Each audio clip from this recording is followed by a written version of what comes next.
શ્રી સોમ સરનું ઘર છે સેક્ટર 1 ગાંધીનગર અયપ્પા મંદિરની બાજુમાં.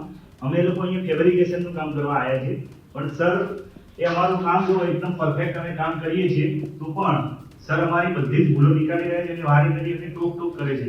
આ અમારા મજૂર છે દિનેશભાઈ, એ બિચારા બીમાર પડ્યા હતા એટલે આજે મોડા આવ્યા હતા, એમને પાણી પણ પીવા નથી જવા દેતા અને અહીંયા અમને બધાને ગોધીને રાખ્યા છે. આ અમારા ભાઈનું પપ્પુભાઈનું કામ પણ ચાલુ છે અને અહીંયા બીજા માળ ઉપર અમારું કામ ચાલુ છે.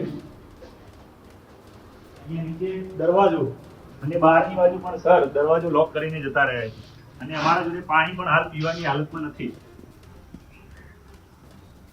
તો માનનીય વડાપ્રધાન શ્રીને જણાવવા માટે નમ્ર વિનંતી કે આના મુજબ તમે જરૂરી મુજબ પગલાં લેશો.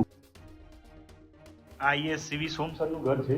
અત્યારે આગળ જે તમને અયપ્પા મંદિર બતાવ્યું સેક્ટર 1 ગાંધીનગર, એની બાજુમાં અહીંયા અમારું એલિવેશનનું કામકાજ ચાલુ છે ને અમારા કારીગરો અહીંયા કામ કરી રહ્યા છે. અમે બીજા માળ ઉપર છે. અમારા એક કારીગર છે દિનેશભાઈ કે જે સવારથી બીમાર હતા એટલે ગઈકાલે આવી નતા શક્યા.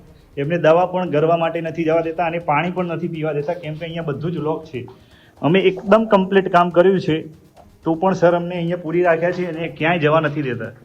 તો માનનીય વડાપ્રધાનશ્રીને નમ્ર વિનંતી છે કે આમના મુજબ જે પણ જરૂરી પગલાં લાગે તે લેવા માટે નમ્ર વિનંતી. હું છું તીર્થ પટેલ, અહીંયાના ફેબ્રિકેટર છું. આ જ પ્રકારની તમામ અપડેટ જોવા માટે ન્યૂઝરૂમ ગુજરાતને લાઇક, શેર અને સબસ્ક્રાઇબ કરવાનું ભૂલતા નહીં.